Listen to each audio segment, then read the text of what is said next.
So Bhagavad Gita chapter 2, text number 13. So the previous verse we discussed, text number 12, that also can be memorized. That's a very nice verse to remember, and this is also very nice verse to memorize.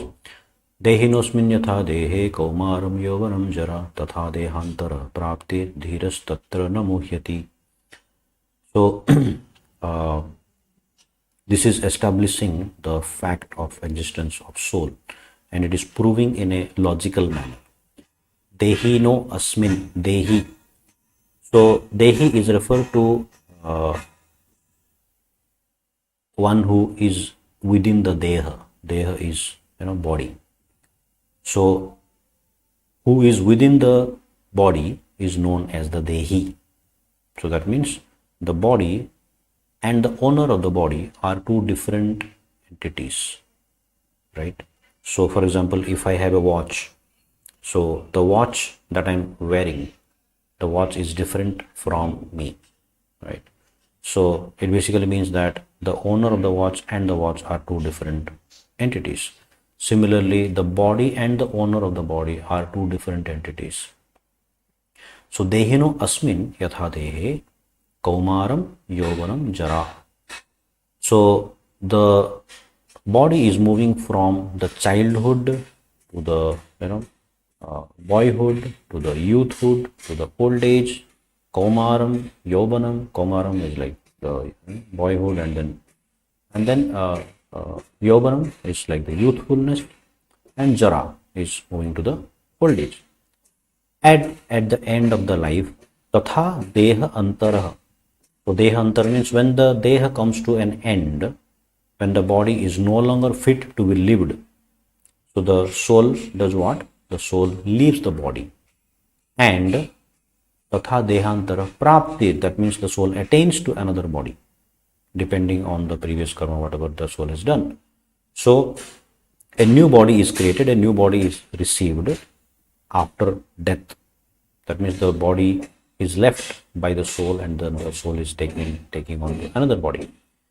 So dhiras tatra na muhyati. Dhira means a sober person does not get disturbed or does not get illusioned by such a change. So the permanency of the soul is mentioned, and the non-permanency of the body is mentioned. So every living entity is an individual. So we discussed in the 12th verse that, and we approved in various ways that how individual souls are different.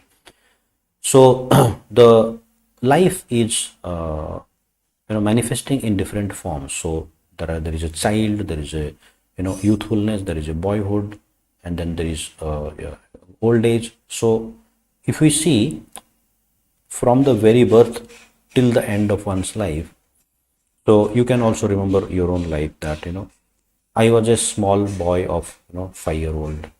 I was a boy of 10-year-old. I was a boy of 20-year-old. I was a boy of 30-year-old. Now I am 45. So all those time, whatever the time I have spent, I remember all those. So I do remember what I did during my 5 years age. What I did at the 10 years of age, and all through my life, whatever I did, I remember quite a lot of things. But I do not have the body when I was at 5 years old. That means the body I had at 5 years age does not exist now. I hope you would understand that. So the body keeps on changing within the same life, within the same tenure of the life. I do not have the body I had 5 years back, 10 years back, 20 years back, 30 years back. I have a different body. So as per medical science, it is also confirmed that every cell of our body changes every 7 years. That means 7 years before the body I had, I do not have a single cell of that body in the present day. So that means if a person lives for 70 years, he has already changed his body 10 times. So you can understand that, within the same life, we have changed the bodies, but we remain the same person. right? So we remain the same person, and the body has only changed. So why to worry when the soul leaves the body and goes on to the next body? We have already experienced the change of our bodies within the same tenure of life. So a sober person, here as a sober person and one who is knowledgeable, does not get disturbed by the change of the body at the end of one's life.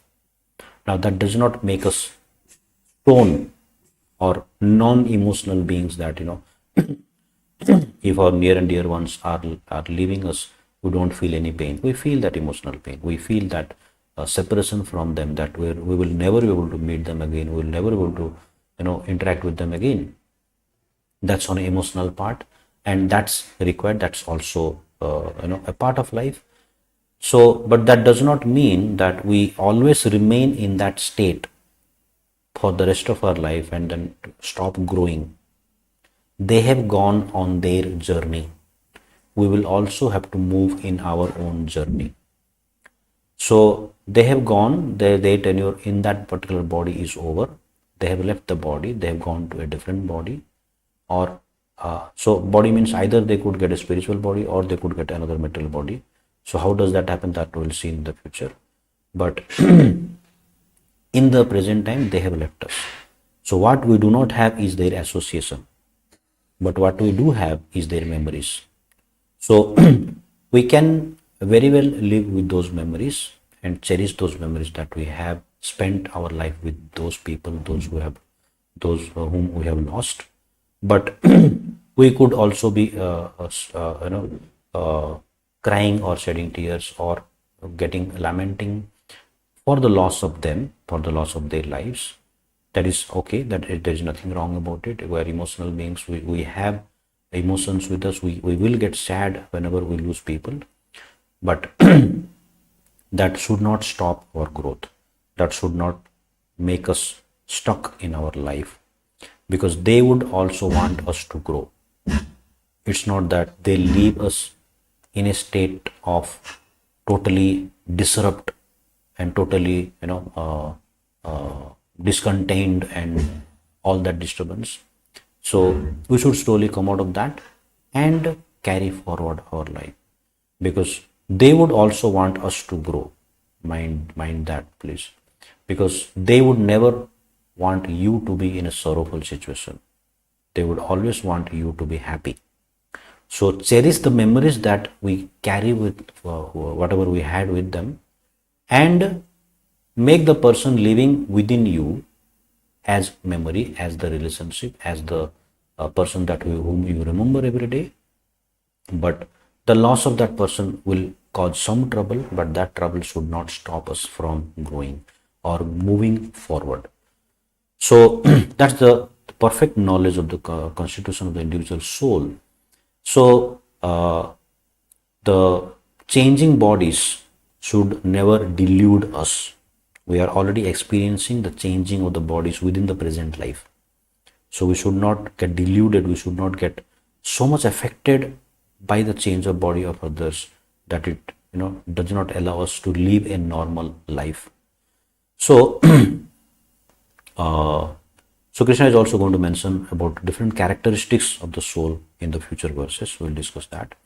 So the individual pragmatal spirit soul, that is represented by Arjuna, and the supreme soul, that is represented by Krishna, the personality of Godhead, they are all not on the same level. Arjuna is on a level of the soul, and Krishna is on the supreme soul level.